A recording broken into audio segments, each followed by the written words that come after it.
What do I do about writer's block? And this is a great question because writer's block is the big boogeyman in writing circles, and it's useful for new writers to hear what other writers say about it because really, writing is this weird thing where you can't learn to write except by practicing on your own. And this goes for a lot of things, I'm sure, but it's True, true.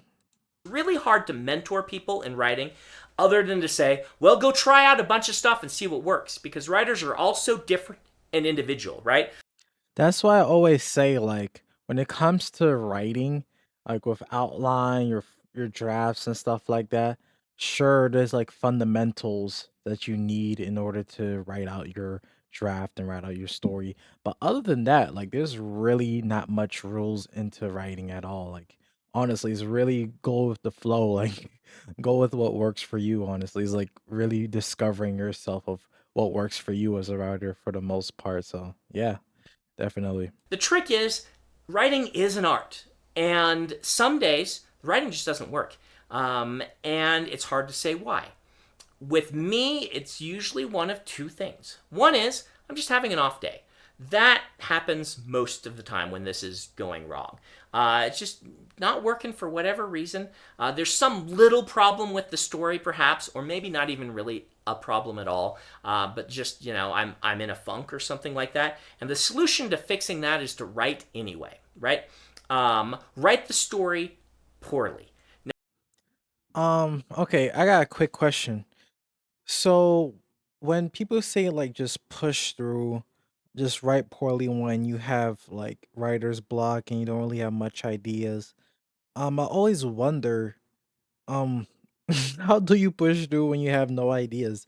Or you just like stuck at a certain point of the story and nothing is coming to mind of how to move forward, how to in terms of like it making sense, unless it's the case where the only logical thing I could think of is it's the case where you do have ideas, and the reason why you claim you have writer's block is because you don't think those ideas are good in the first place, so you just don't write them down at all.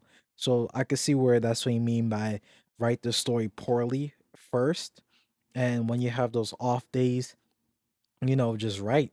Just write out whatever comes to mind and then eventually might lead to something. You never know. Like sometimes the greatest ideas comes from like the smallest things, like the smallest details. It could come from bad writing too. Like um, something you think might be useless or, it's not relevant to the story. It might lead to the idea that's relevant to the story and is actually the most impactful part of the story as well. So that's probably what he's talking about, but I don't know, 'cause it's just in my mind there I have days where I literally have like zero ideas. Like I don't know how in the hell I could move forward with my story or answer this like issue that I know that needs to be addressed in the story. You know, like those moments is like, okay, how the hell do I move forward? Because pushing through is like, okay, do I just write how my day is? Do I just start journaling? Like do I start journaling my issues? One thing I do sometimes is like I write down the questions that are appearing in my head. Like I write down like, oh, my main character, how can I have him express this trait? Or how can I have him overcome this scene or this scenario? Or how can he convince this character to be an ally? You know, things like that. Like maybe one thing, because I'm just like thinking in real time, is maybe just write down whatever thoughts comes to your head. So it doesn't even have to be ideas, probably. It probably could be anything. So if you have like issues or problems with your story or like a question that needs to be answered, like just write down the question and maybe that will help like with your future self of like, okay, this is the question I need to focus on. It kind of provides more focus, I guess, on like what questions to focus on and kind of like not be so spread out on like, okay, there's this problem, there's that problem. You can actually write down like a list of problems and then trying to tackle them one at a time. Maybe that's something you could do productively when you're having like an off day. I might try that. I might have to try that because that's actually very interesting. Yeah, write down your questions and then, eventually, one by one, just tackle it one by one. That's good. That's really good. Maybe that's the solution. Maybe that's something he's talking about. You don't want to write something that you know is not going to go in the book. Why would you write it? Why not just write it right the first time? So you sit and you think about what would be the right thing to write. The problem is that for a lot of us, at least for me, unless I give my subconscious something to work with, I won't come up with the solution. For Facts. That's what I was basically talking about. Facts. You gotta give something. You gotta give something for your subconscious to work with. And I think that's what goes with my earlier idea with the whole questions and stuff. Like maybe just writing down the questions. Like it gives your subconscious something to work with. Yeah, that's actually a good way to put it. Yeah. Wow. once in a while, one portion of the time, I do that and it's still wrong and my brain doesn't know how to fix it. That's when I know that there is some sort of deeper problem that I may have to back up and figure out. I don't want to keep writing, and you might have this too with writer's block, is you don't want to keep perpetuating a problem to the point that it makes the problem bigger and bigger and bigger, which makes much more work for fixing later on. It's that whole idea that if you're a few degrees off on a short distance, it doesn't matter, but a few degrees off, the longer you go, the bigger that gap from where you need to be becomes. And I can understand this. For me, even in that case, a lot of times the right thing to do is to write other portions of the book and keep momentum on that. Yes. Yes. Yes. So what I do is I do something called placeholder ideas.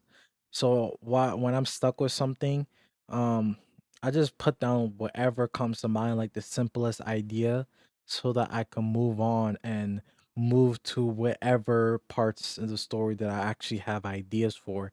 So that's one thing I do is either I do that, or another thing I do is I just skip the whole chapter entirely, or just skip that part of the story entirely, and just go to whatever scene that I actually have ideas for, and my brain is like flowing. So like he said, he could keep momentum and basically stay in the flow state. That's really what you're trying to do, stay in that flow state, that creative zone. And it's funny because I told my one of my clients recently, and I was like, he was struggling to figure out how to start his story. Like that's really one of the hardest part is like chapter 1 to chapter 3, things like that. But he could literally like ramble and yap about what the final arc of his book is going to be. So I was like, why not start from there? Why not just write out all the details and just go backwards? You know, you could start from anywhere when it comes to drafting. Like no one's going to be looking for you to like, oh, I need to start from chapter 1 and reach the end. Like you could start from like the final chapter and then work backwards if you need to, you know? Like I was saying earlier, there's not really much rules to this. You got to find what works for you. So if that day, like if you're trying to start your first draft and most of your ideas you have in your head is about the ending, then write it out. Like and that's another thing too is you want to write it out because you don't want to like forget any details. Cuz sometimes I be thinking like, okay, this is great and all, but like I'm not up to that part. So let me just not think about it too much until later on. And then once I get to that part is when I'll actually write out the details. But then once you get to that part is like, yo, I don't really remember like every single detail. Like I have like the idea that I had before reaching that part, like let's say the ending, is a lot more vague than when I was like in the middle of the story in chapter 10, you know? It's so just write stuff down as it like comes to your head. And if your brain is thinking about chapter 20 and you're in chapter 5, write down all the stuff that's flowing for chapter 20 in that moment. And then you could always go back to chapter 5, right? Like you could always do that. So you don't have to go in order when it comes to your drafting process. You could go from I'm gonna write chapter 3 and then I'm gonna write chapter 5 and then I'm gonna write chapter 18 and then I'm gonna write chapter 15. Like you could do that until like eventually you have to like connect the pieces, of course. But yeah, that's very useful. I hope you get what I'm saying, but if you do, then you know that's very effective. For a lot of us, um, that momentum, even if you're getting further and further away from the way you know it should be, you can be aware of it and you can kind of plan for it. You can be like, all right, this whole section is going to need to be written. This whole character is going to need to be rewritten, but everything else in the book is working. So Mm-hmm. This character needs to be rewritten. Yeah, That's literally what I'm going through with my story right now. Cause like I'm almost done with my first draft, right? And it's like I'm already knowing, like, okay, I need to fix this. I need to fix that scene. This character needs a whole rework.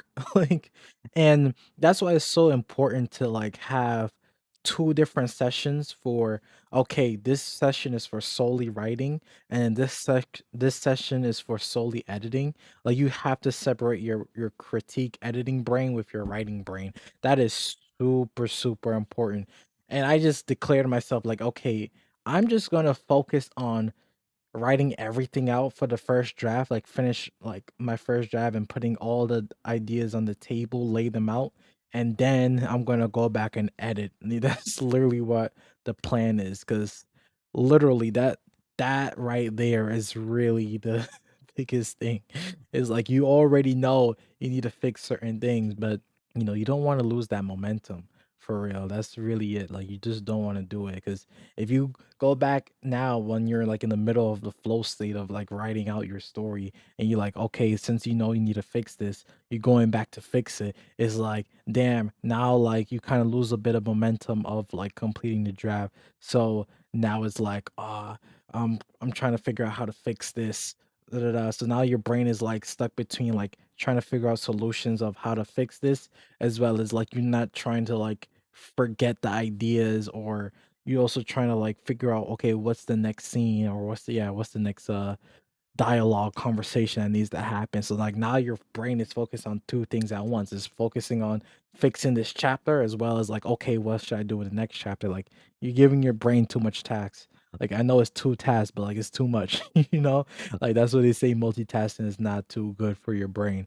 So focus on one task, one thing. It's either you're going to be focusing on the next chapter or you're going to be just revising and editing chapters. Like pick one, just pick one. Okay, not two, one. So yeah, definitely do that. I'm just going to finish the book and then figure out what to do with this character. I've done that before. I have also gone back and ripped out the whole character right in the middle and written a new one or a new plot for that character up until the point where I stopped. I recommend newer writers be very careful about doing that because your instincts as a writer just aren't good enough yet to know if you're making the book better or if you're just making the book different. A lot of things as a new writer turn into you just trying something new and trying something different, and it isn't necessarily better. Okay, so how to determine whether or not you're making a book better or you're making the book different? I mean, he said that you don't have enough experience to trust your writer instincts. But I don't know.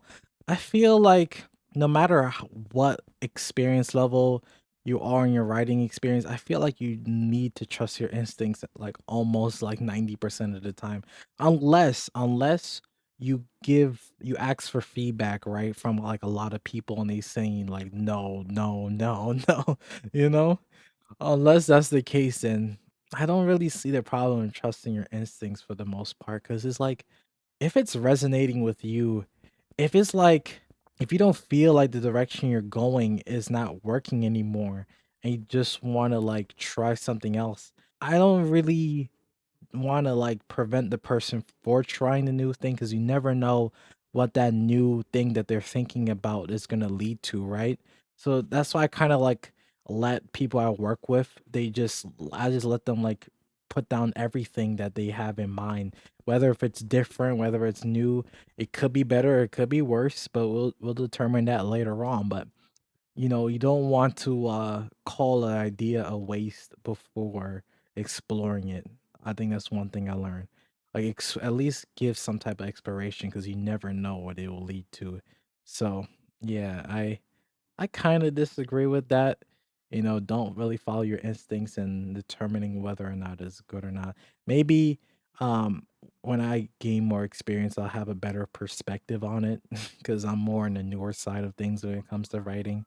So maybe that's the case, but for now, I'll trust my instincts for sure. But that's good experience for you, so you could feel willing, or you should feel that you can do whatever you need to do to make yourself into a better writer. You don't have to listen to my advice, or rather, you should listen to it, try it out, and if it doesn't work for you, you should ignore it. Okay, at least you admit that. At least you admit that you could, you don't have to follow his advice. You could do whatever, which, like I said, there's no rules to this. But hey, But for me, that's what happens. What do I do with writer's block? I write anyway. I have something happen no matter what it is, even if it is outlandish and I know it's never going to end up in the book. I need to give my subconscious something to work on. facts, facts, facts. Okay, that's so good. That was a really good conversation. Honestly, it had helped me like express a little bit more of my thoughts of things about writer's block that I never really explored before. But yeah, I hope this video was great. I hope I was able to add more value and like add my own thoughts that maybe bring a different perspective or additional perspective to what he already presented. So yeah, I hope you enjoyed this video. You could click the link down below if you want to do a consultation call with me. I help people with their outlines, make sure that they feel confident and ready for their first draft. So if you like stuck in certain areas, need ideas for your plot, characters, world building, things like that, things you're trying to figure out, and like you kind of want second feedback on, or anything like that, or need a second brain to help juggle ideas and brainstorm. And yeah, you could definitely click the link down below for that, or you could click on the video here or there. Somewhere there, you will see an explanation of how my consultation calls work. So, yeah, thank you so much for watching, and I hope you have a great rest of your day. Peace.